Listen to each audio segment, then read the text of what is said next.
మన సంసారంలోకి లాగేస్తూ ఉంటుంది ఈవిడ. ఎందుకంటే ఈ సృష్టి అంతా కొనసాగాలి, ఆవిడకి కావాలి. ఇప్పటికీ మీరు లోకంలో ఆడా మొగ తేడా గమనించండి.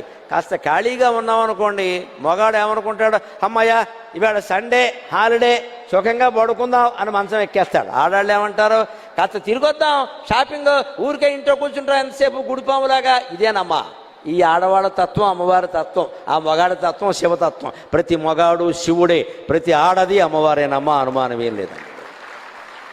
మన స్వభావాలు మనం పరిశీలించుకుంటే భగవంతుడు కూడా అర్థమవుతాడు.